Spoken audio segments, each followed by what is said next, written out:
My name's Traci. We're at the Archway on Bede Street, and we have an art and crafts market, and we also, and a bit of food as well. And then next door we have a garden with free plants and kids' crafts. Describe where Bede Street is. It's in Braunstone Gate. It's part of the Great Central Way where the Pump and Tap used to be. It's one of the archways. The archway itself is a closed archway, and next door in the garden, it's an open space. So what's the idea behind today and bringing people together for an arts fair here? It's about making this area a bit more alive and bringing artists and creative people together, whether it be music or paintings or like anything that is creative, really, and to bring a community together. And what kind of people have you got exhibiting stuff to buy? Oh, we've got professionals, and then we also have professional artists, and then we have craft people. Colejo is amazing. She does. She gets plastic and like unrecyclable plastic and irons it together, and then makes purses and bookmarks and earrings and anything you can possibly think of. There's clothing as well, persecute tees. They do amazing stuff. And hand-painted cards. There's Matt Glover with some delicious treats. Describe to us the space that we're in, and then I'm going to ask you to tell us about the background and how you brought that space about. Can I start with the background? Yeah. Okay, so once upon a time, the horses used to come through here and deliver the goods to the boats on the canal. And it was open, so that they could get the goods, obviously, to the shipyard. And then shipyard. Anyway, and then it was closed down for a long time, and then it became a mechanics. It's got an arched roof. It's very damp, but beautiful. It's got like a rustic feel to it. And I've made like a kitchen area in the back, and then we've got a big area at the front where we have exhibitions, classes, what else? And right now a market, yeah. How did you get involved with this space, and what was it like when you first arrived to look at it or interact with it? Well, initially I was a volunteer next door. I was doing an eco-bricking structure, and this space next door was empty, dusty, cobwebby, damp, vile.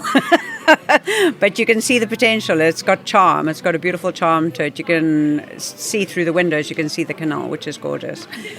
And it was full of people who have shops around here. They just put their junk and left it in here, and I decided to clean it up and turn it into something. So the first thing I ever did was just have a bunch of people who live nearby come, and we had a party together. And then the next thing was the first like official kind of thing we had was a willow-weaving event, and it's just kind of gone on from there. But this year I decided to really put my all into it and get some funding from Leicester City Council and make it into what it is now. So we've got some lighting because I've got an inverter, I've got a sink, so just bit by bit we're getting there. And it's never going to be state of the art, is that the right way to describe it? No, it's always going to be rustic. Yeah, nothing posh here, but that's how we like it. Yeah. And how do people react to that? Everybody is like, oh, I didn't realize this was here, and yeah, they like the space because it's different. There's nothing quite like it in Leicester. There's things that are similar, but this has got its own flavour. It's like my giant canvas. for you to do what you will. And what do you think you will be doing with it in the future, or encouraging other people to do with it in the future? I would like people to have their own events here. They can choose whatever they want. There'll be a fee, but not very expensive, so very affordable. I've been doing some craft classes in here, and I will continue to do more craft classes, probably on Sundays, 12 till 4, or 2 till 4. And yeah, anything can happen here. Music, whatever, maybe supper club or poetry reading. Yeah, anything goes. If you had to describe one thing that you think has stood out as being, when you get those moments where it's almost like the hair stand on the back of your neck? Excuse me, I'll be with you in a minute. Busy lady. Okay. Got to make a sale there. Absolutely. So talking of moments that make the hair stand on the back of your neck, cha-ching the cash. Yeah. Yes. A working artist, yeah. So do you know what hair standing on the back? I had a moment this morning because I've been working so hard to make this event happen and for it to look beautiful, and just seeing everyone in there and the lights be on and everyone chatting and enjoying themselves, it just means everything to me. Yeah. Where can people find out more work? Sorry, let me rephrase that. Where can people find out more about your work and the space? You can follow me at Traci_Howard on Instagram, or if you want to know more about the archways, it's Braunstone Gate Archways on Facebook. My name is Tal. I'm here helping Traci, who has organised this event. I mostly throw my labour into helping this place get up and running. So, for instance, the little box in the corner, I constructed that, putting up the guttering in the back, stuff like that. It's a really lovely space, and I think we should all invest in it.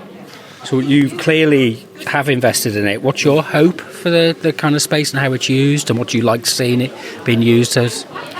I personally see it as a testbed for off-grid type living, as well as being an event space.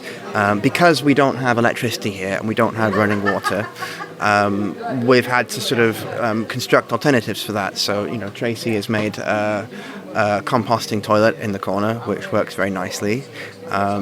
We've got a water butt which collects rainwater from the roof, which leads into a sink, which goes outside into the canal for drainage. We've got solar panel and inverter. I've not screwed it onto the roof yet, but that's coming. So the hope is that this place becomes its own neat little self-sufficient hub, in the middle of a city, but not being connected to the city. I think that's a worthy thing to be working on. And you can see what a lovely space it is, how cosy it's gotten. So yeah, I think that's the value. And of course, next door we have the community garden, which is similarly, a place where you can grow edible food, and people do. And the food that comes out of there is really nice.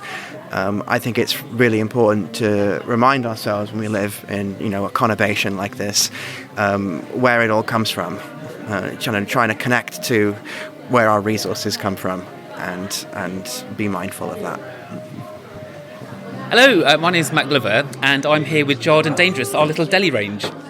What does that involve?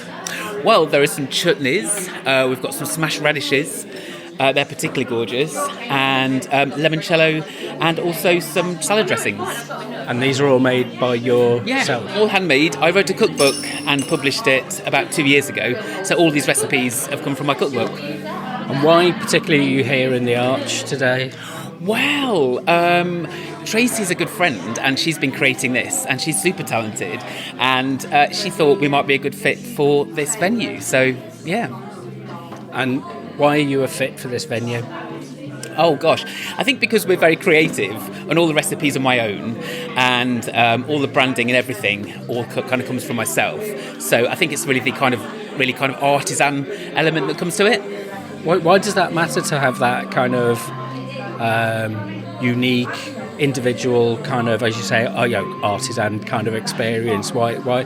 Because there's Tesco's over the road. I could just go there and buy something in a mass-produced jar. Yeah, well, I mean, a lot of the thinking behind Jarred and Dangerous is like pause on a plate. So it's taking time out of like the busy world that kind of, where money just flows and no one really cares. Whereas actually, if you're stopping and really, really spending time with like artisan producers and beautiful produce, it actually allows you to kind of feel a bit more present in the moment, I think. So it's introducing some reflection into it. When you said pause, I was kind of pause. Is that like dog's pause or pause as in slow? Just taking a little moment for yourself to really appreciate something beautiful. Yeah. So there's an added value, there's an added benefit of taking time out and thinking. Yeah, I think from a mental health point of view, we're all going a little bit mad, I think, really. So I think taking a little pause to actually enjoy things and remind that actually not every moment of every day feels like it's falling apart. You can create a bit of time to enjoy yourself. And how can people find out more about you, what you do? Well, I'm on Instagram, Matt Glover Food. You find all my Jarred and Dangerous stuff on there, and my cookbook links there as well. Hi, my name's Stuart Hicking, and I'm here sharing some of my wares. I'm a local artist, Leicester artist, and I do prints mainly, and that's what I do. I sell them. Having printed them myself, I now sell them. My name's Carl. I'm the owner of Persecute.com, a clothing company based on my own designs. Very similar to Stuart, really. Same sort of artistry, and then we just put them on different garments, make different garments up, different materials, put them all together to create something quite punkish. And just describe a little bit about where we are. Well, we're in the archway of what was a central railway line. Since the bridge at Braunstone Gate, the bridge has been removed some years back now, and all we're left with is the arches underneath that are being utilised, in this case, by the Braunstone community. And how does it feel to have been taken over a space like this for like arts and crafts? And it feels natural. It's like a natural progression. It's like instead of it being run down and not used for anything, it's like all these small independent businesses that are really creative have created something else. So we've created something else for other people to come down. So you must do other arts events and crafts events and things. Where do you get the best kind of reaction and the best response? Sorry, where do I? Do you do other like arts fairs, craft fairs, that kind of thing? Where do you get your best kind of response? I keep missing where I get what from. Your best response? Oh, best response. That's ironic. I mainly based in Leicester, and the DMU, the venue's a good one. I've moved from craft stall events to more vintage because my imagery is very old style and nostalgic, shall we say. I find it works in a vintage market rather than just say craft and candles sort of place. And I want to know how you, as a fashion purveyor, deal with things like the dominance of things like JD Sports and the monoculture. Yeah, you've got a problem with global corporations. They lack the ingenuity and creativity. So everybody looks. If you look down the high street, most people look a clone. They're a clone of each other. They don't wear anything in particular. They're all in the same set. It's like they're all scared to stand out a little bit.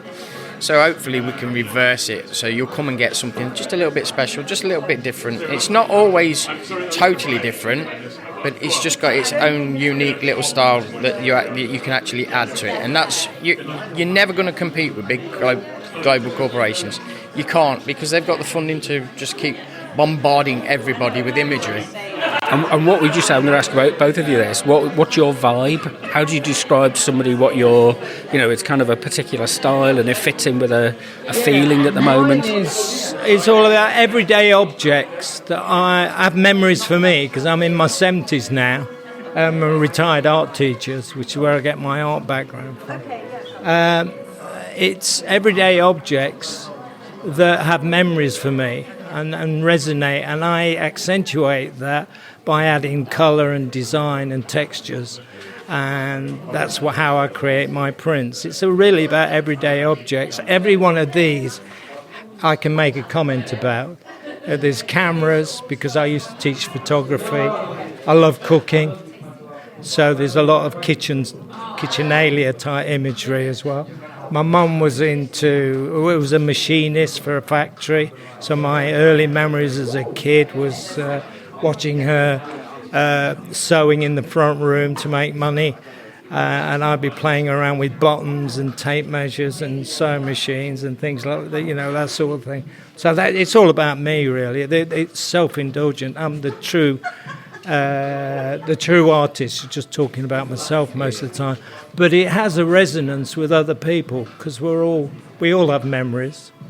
What's your resonance? See, that's a really interesting point, because it is all about self-indulgence. It's our own little world that we disappear into to create something, and then we come out and we produce it, and it's scary to actually put something out there that you've made yourself, because you're putting yourself out for criticism. So it's really unique, but it's also that ego side of it. This is for me, primarily it's for me first, that I did it, and then you lot come later. Because we're on it's nice to sell things, because obviously we're a stall, and I don't desperately need the money. Luckily, I'm retired now, but as a way of indicating how successful I feel I am, the money is important. But I find it, talking to people, more useful. Yeah, definitely. It's the social side of it, the whole group of we create different things. It's just beautiful. The whole community is beautiful. So where can people find out more about your work? We can all online. You'll see us all on. Tell us your Instagram. Persecute. But you got to spell it right. It's Percy and then cute. It's a play on. And I'm Stuart.Hicking, Hicking. Stuart, Stuart, and my website's the same. Yeah, my name's Maya, Maya Stigner. I'm an artist, and I have a studio in Leicester City Centre at Churchgate Artist Studios, and I'm selling my artwork prints, which are made from my original paintings of bees, bumblebees and moths. Yeah. And how did you get involved with doing independent arts work? So I'm trained as a graphic designer. I did graphic design at uni, but I've always painted, and I run my own graphic design business, and that allows me a bit of time to enjoy the more creative side of painting and enjoy my studio a bit more. So I do a bit of the commercial art, and then I do my painting and experimenting in the studio. And what's it like interacting with people as they're looking at your work and maybe buying something? Oh, it's really good. I get loads of really interested customers, because I do a lot of research behind the insects I've painted, and I use citizen science for the imagery. So it's really nice to talk about the research I've found about the different species I've painted, and people get really interested, and I think they like to buy the work because I've told a story through the bees. So the theme behind it is I'm mixed race, I'm half Indian, half English. So everything I create is inspired by both cultures, and I've done the same with the insects. So I've done species from the Indian continent and from the European continent, and I think people find that quite surprising, because in England we have our common garden bumblebees, but then we don't realise there's thousands of other species around the world, and that just opens people's eyes. And they're also pollinators of some of the foods and spices we use, and people are really interested to see the hidden workers behind that. And I think it just encourages more global conservation rather than just us conserving our home species. We're all connected, and that's what I try and. And do you like coming to these events? Yeah, I love coming to markets, because you get to meet all the different kinds of people. You see what the work. I'm a commercial artist as well, so I like to see what's working, what people like, what they don't like. It's just a nice community as well. You get to meet everyone, all the other creators around Leicester. It's nice to have a little bit of community spirit. And two questions.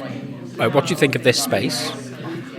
Love this space. I was just talking to my neighbouring artist, Rini, and we were just saying how it's so aesthetically pleasing to look at. that vibe of the fairy lights, and the rustic sort of shabby chic feel it fits what we do, and I think it's looking great. It's looking like a proper market, and it's our first go at it, so it's really good. Yeah, I want to wander around and take loads of photos in a bit, but where can people find out about your work? So you can find me on Instagram mostly. That's where I post all my art and my daily life, and that's at This Illusory Life. Or you just search my name, Maya Stigner, and that's probably the main place you'd find me. Yeah. Hi, my name's Kat, and I'm selling polymer clay earrings today. I just love the environment where you get to talk to different creative people and show what you've made. And how did you tell us a bit about your work? How have you got into it? So how did you know that earrings are going to be a thing that's going to, help you pay the bills? Yeah. Not quite there yet. Hopefully it will. But last year I was at a friend's hen do, and as part of one of the craft things we did, we made some polymer clay earrings. So I was like, oh, this is all right. Maybe I could make something out of this. Bought some clay. Next thing you know, Christmas, I did a market, made some money. I was like, oh, maybe this is something that could happen. So always been creative, always been went to DMU. Much like any other art student, you end up in bar work, doing a bit of calligraphy, doing a bit of this and that, and then eventually you settle on something that actually is a bit more expressive and representative of you, that you actually want to share with the world.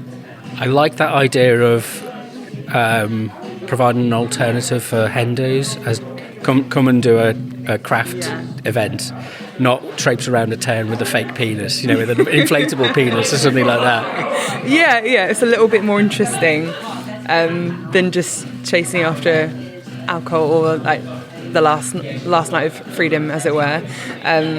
It's a way to commemorate a moment, isn't it?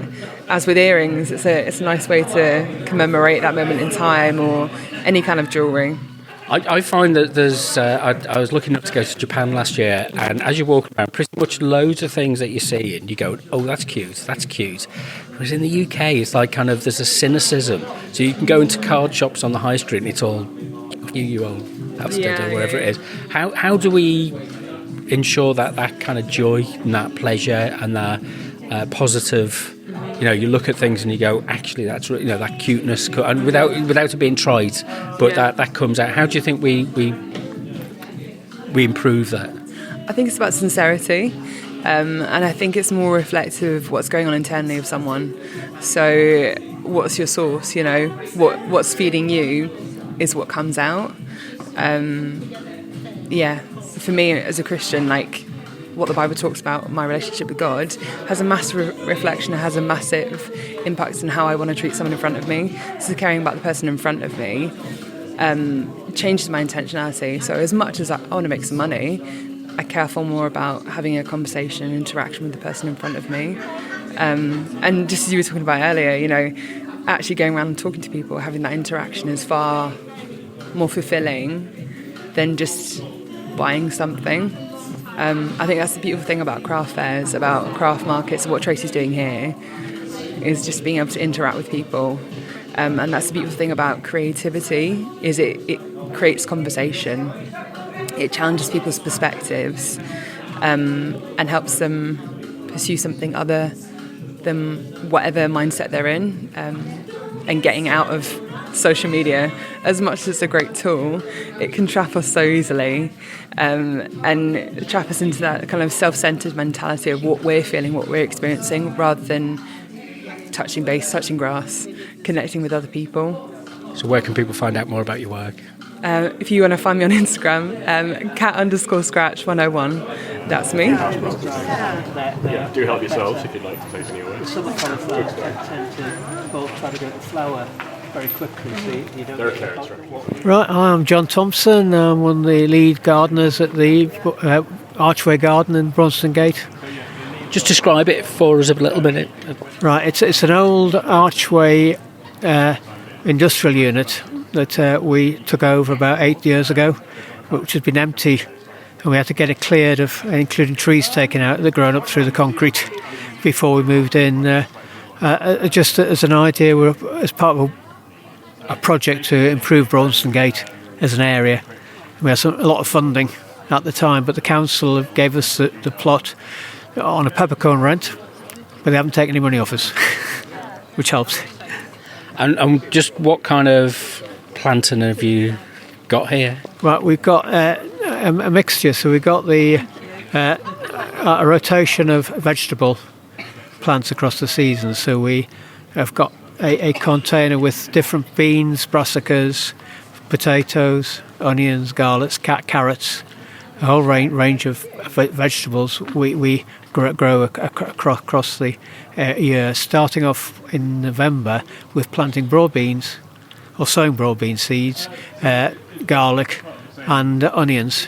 So that's our first thing, and they come through first, and then spring we'll plant out the summer cropping. Now this summer's been a bit drier than most. What's been the challenges? Water. Effectively, our water bits are all empty, and it is so it's that kind of thing. Usually, we only need to water the greenhouse, and once things are out here, there's enough rain to not need a massive amount of watering. So that's why some of the plants you can see now are not looking like they would have done this time last year, when we've had a bit more rain outside. So that's been a big challenge. When we're volunteer led, there's nobody here every day to monitor. And what do those volunteers get out of volunteering? A sense of achievement of actually producing a sort of a sustainable place for people to sit and growing food that can be passed on to people, or showing people how to grow their own food, which I think is quite important these days, that people can learn where food comes from, but how to actually make it or grow it themselves. But also, we look at this as a big backyard, and how you grow food in a backyard. So around in this area of Braunstone Gate, nobody's got a garden, everybody's got a yard. So if people can see from here, well, okay, I could grow something, not as much as we grow, but I could grow one bed in my backyard. I could grow something, and I think that's quite good. Because most people without a garden don't think they can grow food. I mean, some of the people here today are taking plants away to grow on their windowsills. So it's sort of space is not a barrier. So it's just those small things that you can start off doing. Yeah. Where do people find out more information about this? Right, so there's a Facebook page that people can actually. I'm not sure exactly where. So the Facebook page that would show it. But effectively, we are regularly open every Wednesday morning from about 11 till 2, and Saturdays from about 11 till 2. So the garden is open over those periods, unless I'm on holiday. So, but that does. But we could always need anybody just what wants to either experienced gardener or wants to learn about gardening.